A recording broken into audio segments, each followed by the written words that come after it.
Good evening, everyone, and welcome back to the Suburban Proletarian. My name's Greg, and tonight I want to change tacks a little bit. I'm going to do a knife video. We haven't done one of those in a while, and the main reason for that is knife videos haven't really garnered the number of views I had hoped they would. I get far more views, probably 10 times as many, out of a $35 plastic Casio digital watch than I do out of a $150 Spyderco, so it just doesn't really make sense to make knife videos.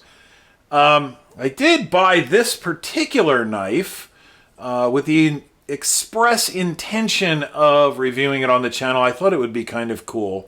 And I did post a very short video just upon taking it out of the box because I managed to cut myself.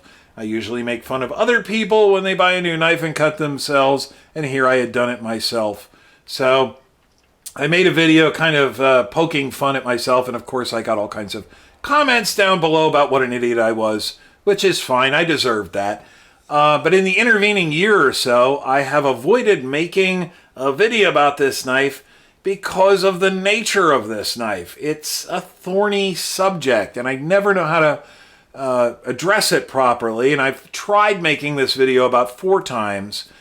And every time it turns into this great big long disclaimer at the beginning, and I'm going to try to avoid doing that this time. But I kind of painted myself into a corner a few days ago. I've received several requests to do the follow-up review of this knife, and I've kind of still been putting it off, but I got another request just a couple of days ago, and I said, you know what? I responded, and I said, you know what? I'm going to move it right to the top of the queue. It's going to be the next video I do. And so I've given myself an ultimatum. I've given myself a deadline, and we're doing it now. I don't know how this is going to turn out, but we're doing it. So the knife I'm talking about is the Cold Steel Black Talon 2. And you open this knife, and you can immediately see this is a knife that was built to a purpose. Cold Steel is run by a guy named Lynn Thompson. And Lynn Thompson is a really solid dude, but he is a bit over the top. His advertising or his promotional videos and techniques turn a lot of people off. And he does make some outrageous products. And this, at first glance, looks pretty outrageous. I mean, it just does. But this is a knife that was really designed to a very specific purpose, and it was very well thought out. And it's based on another design from another guy. We'll go over that in a little while, which was also very carefully designed to that purpose. And of course, you can probably tell from looking at it, it's not meant for sharpening pencils. This knife is designed for self-defense.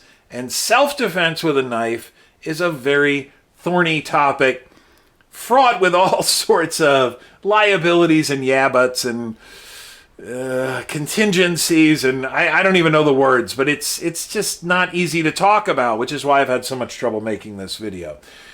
But if you spend any time in knife discussion forums, and I've spent a lot of time there, various knife discussion forums, not very frequently, but every once in a while, the question will pop up, usually from a newcomer. I've been thinking about getting a knife for self-defense. What do you guys recommend? And of course, they've come to the right place because this is a discussion forum populated by a large number of people with a great collective knowledge of knives.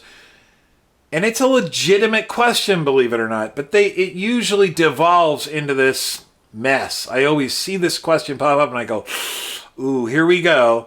And they'll get every type of advice in the world except what they were asking. And it is a legitimate question, and it deserves a legitimate answer. And I just want to go on record right this minute to say I am not qualified. Well, I might be somewhat qualified, but I am not inclined to dispense any technical advice or certainly not legal advice when it comes to self-defense. We're here to look at this knife.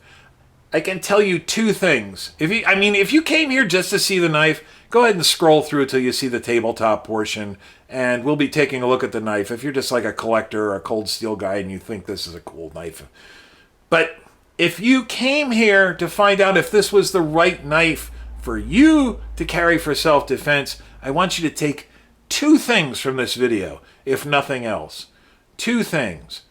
First of all, if you think that buying a knife as a primary means of self-defense, because you live in a bad neighborhood and you're getting hassled by people and you just want to make people go away, and you think that you buy a big, scary, shiny, wicked-looking knife and you're going to have that Crocodile Dundee movie trope go on where you pull a knife out, that's not a knife, this is a knife, and the thugs disappear into the darkness, that, I can't stress this enough, that is a really, really, really bad idea. It never, never, never works, and it's always, always, always the wrong thing to do. First of all, brandishing a weapon, even if you're feeling threatened, is oftentimes illegal, depending on where you live. Second of all, you run the risk of having that weapon or tool taken away from you and used against you. You should never pull any type of weapon. I don't care if it's a gun or a knife or a baseball bat or whatever. Never pull that out unless you feel like you have absolutely no other possible course of action that you can take, and you're absolutely certain that something horrible is going to happen to you. And then when you do pull it out, you damn sure better be ready to use it immediately. So, first of all, scaring people away with a knife doesn't work. Second of all, anything you can possibly do, any protective measure you can take, any self-defense, active self-defense measure you can take to preserve your own life is preferable to getting in a knife fight. I don't care if you're a skilled knife fighter. Knife fights never, never, never end well. Even if you win, you're going to wish you hadn't been in that knife fight. So, carrying a knife as a primary means of self-defense, unless you have absolutely no other option, is usually not a good idea. However, even if you've done everything else right, if you have avoided danger, if you've avoided dangerous situations, if you've avoided dangerous areas, if you have focused on situational awareness to spot danger when it's coming at you, even if you've equipped yourself with better self-defense tools than a knife, when danger actively seeks you out, when somebody comes looking for you to do you grievous bodily harm or maybe kill you, things often don't go as planned. First of all, you're not in your own right mind. The adrenaline's pumping. You can hear your heart pumping in your ears. Your brain isn't working at its absolute best. You're totally on edge, and things go wrong. Even if you have a gun or something like that, there are mechanical failures. You can, unfortunately, find yourself in a situation where you have no options. You've run out of everything. Your back is against the wall. You're in a corner. There's no means of escape. You can't negotiate your way out of it.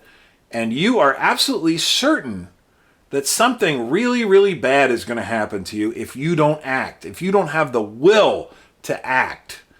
And in that situation, if you're pretty sure you're not going to see the sun come up tomorrow morning, it's either him or you, then you've got to act, and you must do whatever it takes to end that threat. That's the extent of the self-defense advice that I'm going to give you. And I'm speaking for myself, what I would do. And in that situation, you can use anything for a weapon. You can use a kitchen chair or a frying pan or a frying pan or a rolling pin or a fire extinguisher, anything that comes to hand. You better use it and fight for your life. And of course, if you've got a knife with you, that's a pretty good choice. It's not ideal. It's a bad situation to be in, but the knife is not only man's oldest manufactured tool, it's also man's oldest manufactured weapon. And even a knife like this, which is designed to save lives, it's blunt tipped and it's It's designed for safety. Am I going to use this knife if I have to defend myself in the most desperate of situations? You damn sure better believe I will. So, if you can foresee, getting back to that legitimate question at the beginning of this diatribe, if you can foresee the possibility, however remote, that you could conceivably end up in a situation where you have to defend your life and you've got nothing else, and you may end up having to use, your Boy Scout pocket knife to defend yourself. You might have to use a knife for self-defense. Why not avail yourself of the very best tool for the job? And when it comes to factory-produced, reasonably priced knives, I can't think of a much better knife than this one for self-defense. And I want to go over to the tabletop and talk about why that's the case. This really is not a fighting knife. It's not a tactical knife. This isn't a knife for like high-speed operators that are going around dispatching, enemy operatives or whatever. I don't know, some kind of fucking black cloak and dagger bullshit.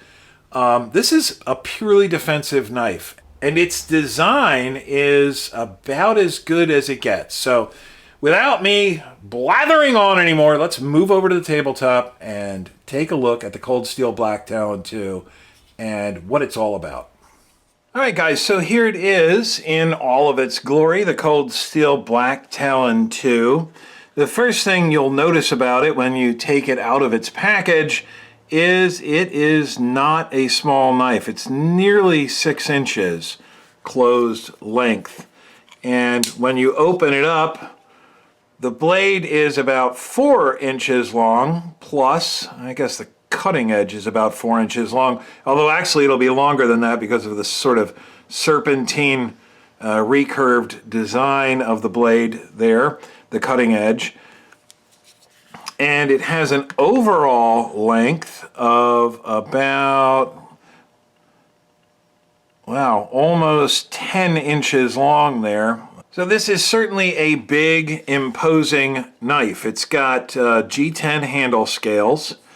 And while it's very large, and you have to be very careful, watch my other video, you have to be very careful when you're closing this thing.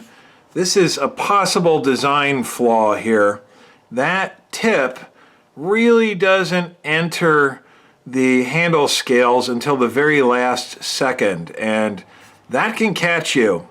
And I caught some flack after my last video where I cut myself, decidedly well-deserved flack, but still something to keep in mind is that tip and how long it takes to become concealed, and that's a very sharp tip. So anyway, but even though it's rather large, in cross-section it's really quite thin, very slim. It disappears in the pocket fairly easily. This is only a 2-position pocket clip, so it's tip up, right-handed or left-handed. You can see the space here, but there's no provision for tip-down carry, which is just fine. I don't really care for tip-down carry. Plus, this has a wave feature, more or less copied from the Emerson knives. It's got this, not a thumb disc, but a thumb plate, which will actually also work as a wave feature so that you can wave the knife out of your pocket. I'm not really sure I necessarily subscribe to wave opening theory, but it does work, and it'll definitely deploy the knife very, very quickly. So again, G10 handle scales. It's well contoured. It fits the hand very nicely, as it should. I mean, this is a knife to be used when your brain really isn't working at its very best. It's got some texturing here. I don't know if you'd call that jimping or not on the scales, but that does give you some good purchase with your thumb. The blade, the very extreme looking blade, is made from S35VN. And this is the first knife I've owned in S35VN. And so it's kind of cool, but it's also kind of unfortunate. The blade on this knife, as was the case with many other cold steel patterns, used to be made from CTS XHP, which is a Carpenter Technology steel. And when I ordered this knife, I specifically looked at the illustrations of the knife, and it still said CTS XHP on the blade, and I thought, great, because Carpenter Technology steel, Cartech, is and has been for many, many, many years, one of the major employers in my local area. And I thought it would be really cool to have a knife with a super steel that was made by one of our local companies. And unfortunately, as is the case with so many other cold steel models, they've now transitioned to S35VN, which is itself a super steel. It's based on S30V, and its main advantage over S30V is its ease of resharpening. The problem is that doesn't really do me very much good with this knife.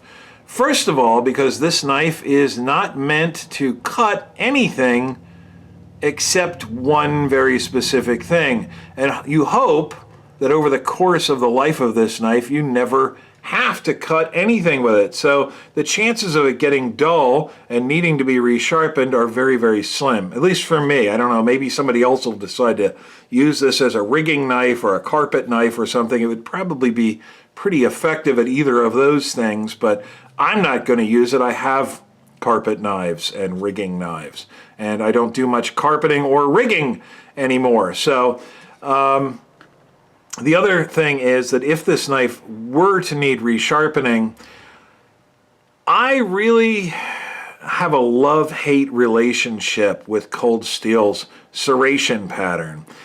So while these serrations make for a very, very efficient and wickedly effective cutting surface, they're virtually impossible to resharpen. The larger flutes are not too bad. Those you can touch up with a round diamond impregnated rod, much the same as you would the serrations on a Spyderco knife, for instance. But these very tiny fine serrations are nearly impossible to resharpen. Perhaps someone out there has come up with a method for sharpening these. If so, you can certainly share down below what your method is for resharpening these, but I haven't figured out a good way to resharpen these fine serrations, and so it's just not a really good use knife. Again, this knife is intended to not be used, which and they are very, very sharp. I mean, if you can keep them sharp by not using them, it's a great, great cutting edge. But if it ever does get dull and needs to be resharpened, you've basically got to send it back to Cold Steel and get them to do it. And then the fact that S35VN is very easy to resharpen in comparison to S30V becomes completely irrelevant because you're not doing the sharpening. But anyway, that's my basic feelings about the blade edge. Overall construction is really quite good. There's absolutely zero play, as one might expect. I believe this is built with phosphor bronze washers. Now, there are no steel liners. It's just G10 handle scales. That forms the frame.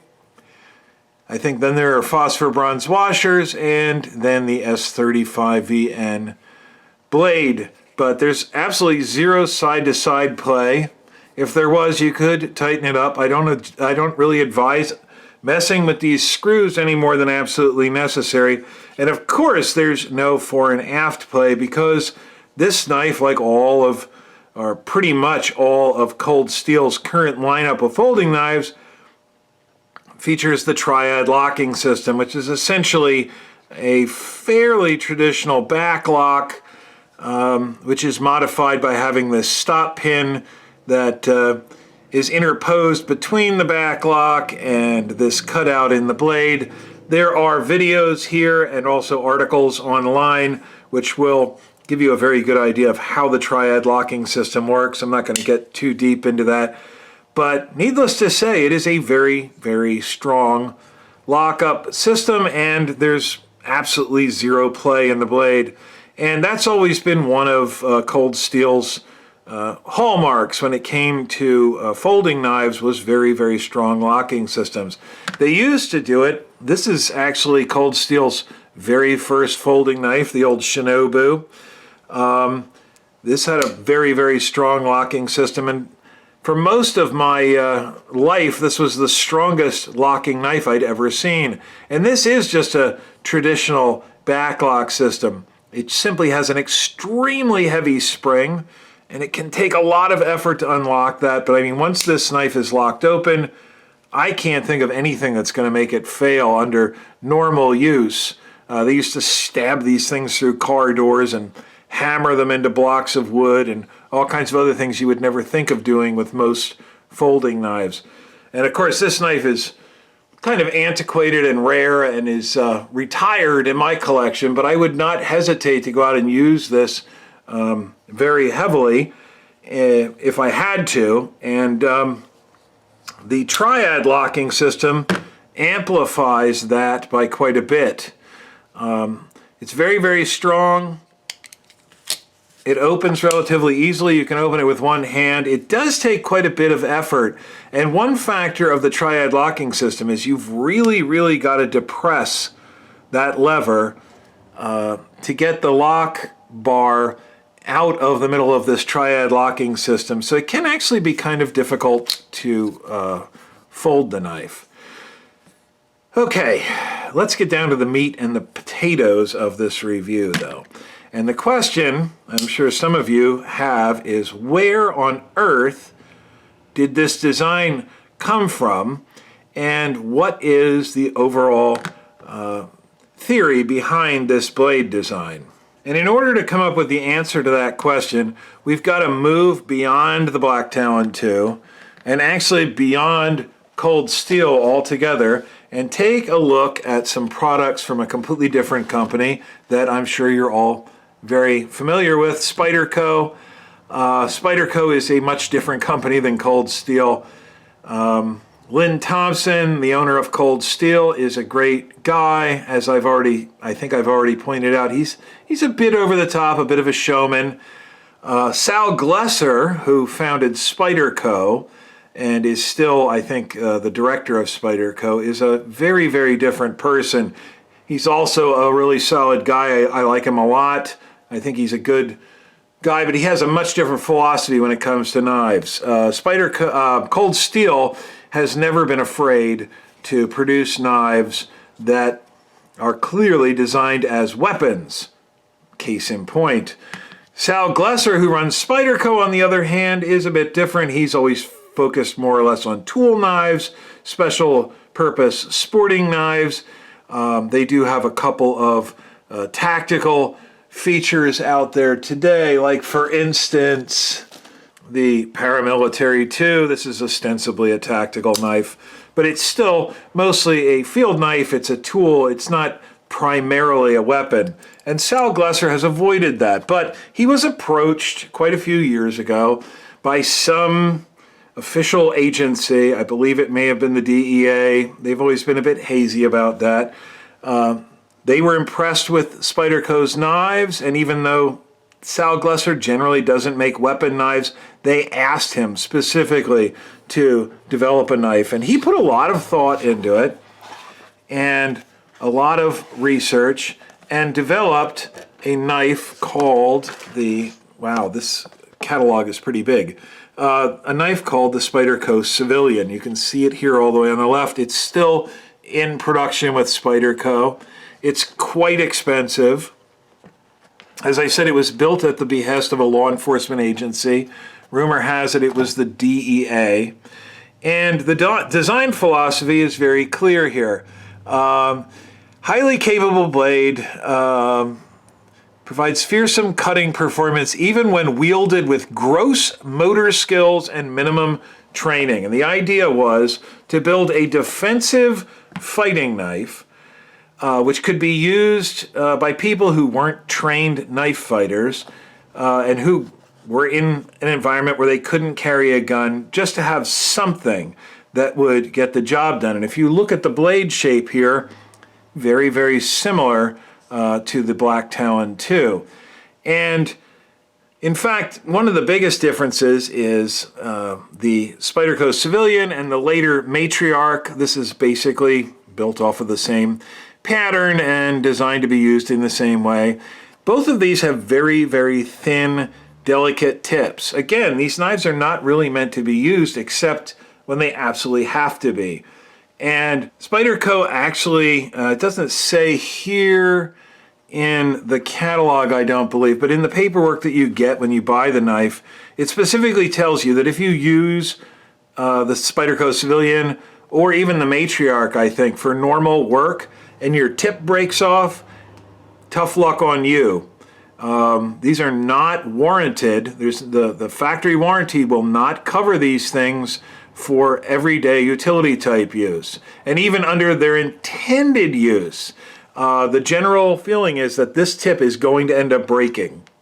So the Civilian is quite expensive. Last time I checked, it was probably around $200 or more.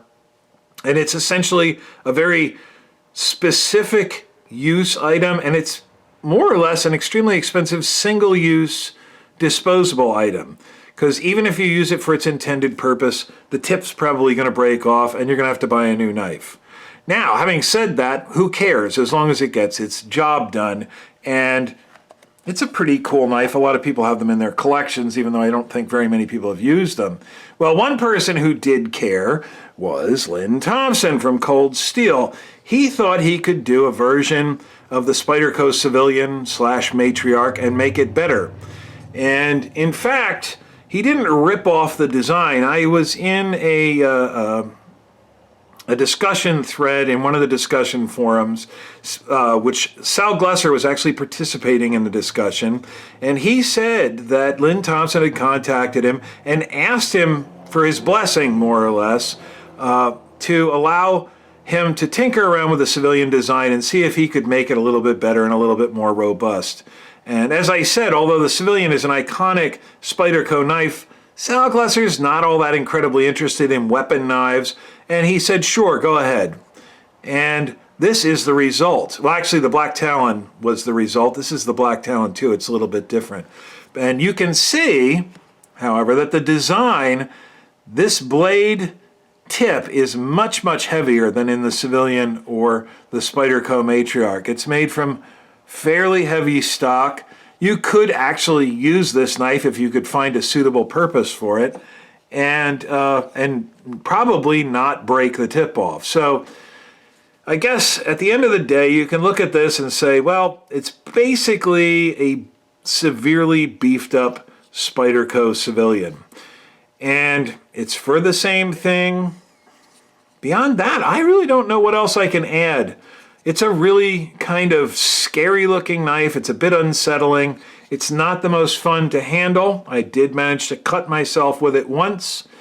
And but it's kind of a cool idea. And I have no doubt that if you really, really needed a defensive knife to wield with gross motor skills and no specialized training, this would be about as effective as it gets. I certainly would not want to be on the receiving end of some gross motor skills, and the Cold Steel Black Talon too. Very, very high build quality. It is made in Taiwan, but Taiwanese knives are really pretty much up to Japanese standards today. I don't have any complaints about this knife. Although, again, being as specialized as it is, it's not really something that I would use on a regular basis. You basically just carry it for peace of mind. If I had one criticism of it, I would say, in typical Cold Steel fashion, the pocket clip is way, way too strong. It's short, it's stubby, it's built of heavy stock. You're not going to lose this knife out of your pocket, but it can take some effort to draw the knife out of your pocket. And the fact that the G10 is fairly abrasive and never really breaks in, it will eat up the edge of the pockets on certain styles of pants. So, I guess I don't really have much else to say. This is probably pretty long already. It seems like an excellent knife. It seems very well designed to its purpose. It seems like it would be really, really effective if you ever needed it, and hopefully none of you ever will. So let's go back over to the bookshelves and wrap this up. So I'd like to thank each of you for hanging in this long if you're still here. This was a long video, I know. It had a long opening. It was not an easy video to make. Probably not my greatest work ever, but I did have several requests to take a second look at the Cold Steel Black Talon 2. And once again, I mean, for the terrible job that this knife was designed to do, it's terribly efficient. If you want to see somebody chopping up meat with it, I'm sure Lynn Thompson has a video over at Cold Steel's website to show you how this thing will slice up a dead pig. And you can be pretty sure it'll do the same sort of job on someone who's trying to kill you. And that's really all this knife is about. So I hope this video proved helpful to somebody. And I hope you enjoyed the video. If you did, please consider subscribing. It goes a long way to help keep me here on the tube. If you're already a subscriber, like, share, tell your friends. All those things make me feel great, and they also go a long way to help keep me here. When I post new content to the channel, I hope to see each of you here then. Be safe, wash your damn hands. Later, guys.